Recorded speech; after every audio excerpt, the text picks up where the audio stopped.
ఏముండవు. మేమందరం కూర్చొని దేనికి పని చేస్తామంటే మీకు ఆనందం కలిగించాలి. ఒక బలమైన కథ చెప్పేటప్పుడు మీరు థియేటర్లో కూర్చొని ఇలా కొట్టి బాగుంది ఆహా అనిపించాలి. దానికోసం ఒక ప్రయత్నం చేస్తాం అందరం. నేనంటే కదా, ఏ హీరో అయినా సరే, ఏ ఫిల్మ్ మేకర్ అయినా సరే. ఇలాంటి మేమందరం కష్టపడుతున్నప్పుడు నాకు చాలాసార్లు అనిపించేది సినిమా సరిగ్గా రూపుదిద్దుకుంటుందా, ఎట్లా ఉందో ఇప్పుడు ఒక భయం ఉండేది నాకు.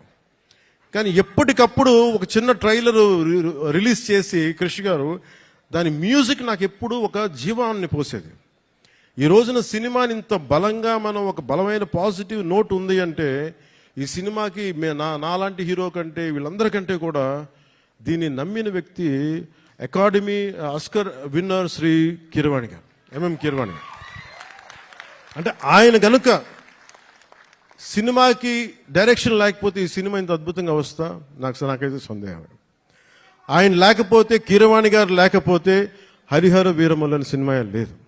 మేము ఎంత గొప్ప కథ చేసినప్పటికీ, మేము ఎంత బాగా నేను యాక్ట్ చేసినప్పటికీ దాన్ని ఆ ఎమోషన్స్ని సరిసమానంగా దాన్ని ముందుకు తీసుకెళ్ళగలిగే నేపథ్య సంగీతం కానీ సాంగ్స్ కానీ లేకపోతే అది దానికి ఆ శక్తి సరిపోదు.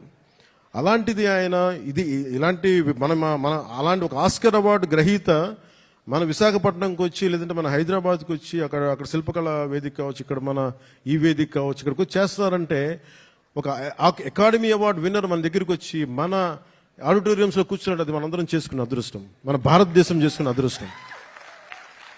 అంటే మాకు తెలుగు పాట అది నాటు కదా, నాటు అని చెప్పి ఒక పాట కొడితే దానికి ఆస్కార్ వస్తుందా అని మనం ఎవరైనా సరే జ్యోతిష్యం చెప్తే నమ్ముతాం. బట్ కానీ దాని శక్తి రాజమౌళి గారు లాంటి దర్శకులు కావచ్చు, దాన్ని తీసుకెళ్లిన రామ్ చరణ్ గారు, జూనియర్ ఎన్టీఆర్ గారు కావచ్చు,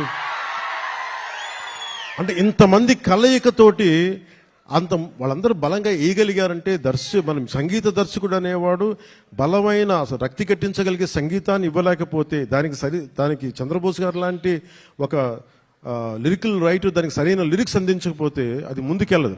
అలాంటిది మనకి ఇద్దరు ఆస్కర్ విన్నర్స్ ఉన్నారు. వాళ్ళని చంద్రబోస్, అదోబని శ్రీ ఎంఎం కీరవాణి గారు. మనందరం కూడా చాలా చాలా ఒక తెలుగువాడిగా కాదు, ఒక భారతీయుడిగా మనందరం చాలా గర్వపడాల్సిన విషయం.